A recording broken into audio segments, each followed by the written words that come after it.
జీతాలు ఏం లేదు సార్ మాకు. నెల నెల ఎప్పుడు వస్తే జీతాలని చూసుకుంటూ ఉండాలి. కానీ అంటే మీరు పండుగ వస్తే భయం వేస్తుందని మీరు అంటున్నారు. అందరూ పండుగ రావాలి, పండుగ చేసుకోవాలనుకుంటారు. మాకు డిఫరెన్స్ అది సార్. ఇప్పుడు ప్రజాప్రభుత్వం అట్లా అయిపోయింది. సాలరీ వస్తే మేము కూడా పండుగ లాగా చేసుకుంటాం సార్. మేము కూడా అసలు నెల నెల సాలరీ పక్కకు పెట్టు, డైరెక్ట్ తీసి పడేసి ఇప్పుడే తీసే పడేసి. అదే సార్ మాకు బాధగా ఉంది సార్. మళ్ళీ రిటర్న్ గా మాకు తీసుకుంటే బాగా సంతోషిస్తాం సార్. మా ఏమంటే మాది రిక్వెస్ట్ ఇదే సార్, మాకు మళ్ళీ తీసుకోండి. మా సేవలు మళ్ళీ మీకు ఎట్లా ఉంది కుటుంబ పరిస్థితి? ఒక 6 నెలల నుంచి చెప్పలేము సార్. ఫీజులు డేట్ వచ్చేసినాయి sir. First term fee date ఇవ్వమని చెప్తున్నాం. బస్సులు ఫీజు వచ్చేసినాయి సార్.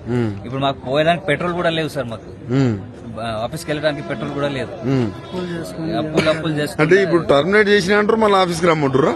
వస్తున్నారు సార్ మేము పనికి రమ్మంటారు. అంటే అక్కడ ఆఫీసర్స్ అందరూ అవసరం అని చెప్తున్నారు. ఫైనల్ ఇక్కడ అర్థమైందంటే ఓన్లీ గవర్నమెంట్ కి మీరు అవసరం లేదనిపిస్తుంది. కలెక్టర్ కి, ఎంఆర్ఓ కి అందరికి అవసరం అనిపిస్తుంది. అందరు లెటర్ కూడా ఇచ్చిండ్రు సార్ సీసీఎల్ఏకి.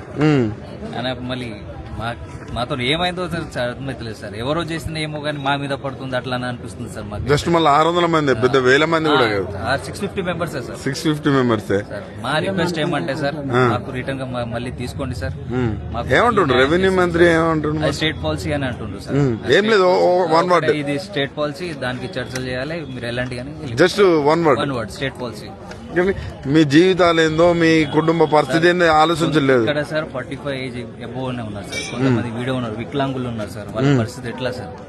మేము కూడా సార్ ఎలిజిబుల్ లేదు సార్. మేము గ్రూప్స్ కి రాయద్దాం చేద్దాం అంటే కూడా ఎలిజిబుల్ లేదు సార్. మేము వయసు అయిపోయింది సార్. వయసు అంతా దారపోసినారు ఎంఆర్ఓ ఆఫీస్ కి. ఈ రోజు వెళ్ళబడుతున్నాం. కలెక్టర్ ఆఫీస్, ఎంఆర్ఓ ఆఫీస్, తహసీల్దార్ ఆఫీస్ అన్నిట్లో పనిచేస్తున్నాం సార్. అన్ని విధంగా పనిచేస్తున్నాం సార్.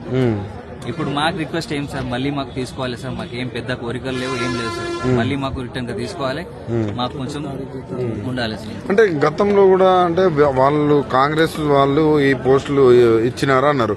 తర్వాత బీఆర్ఎస్ కూడా వచ్చింది మధ్యలో. అలా ఏమన్నా మిమ్మల్ని టచ్ చేసేప్పుడు? ఏం టచ్ చేయాలి సార్. ఈ మధ్యలోనే అయిపోయింది సార్.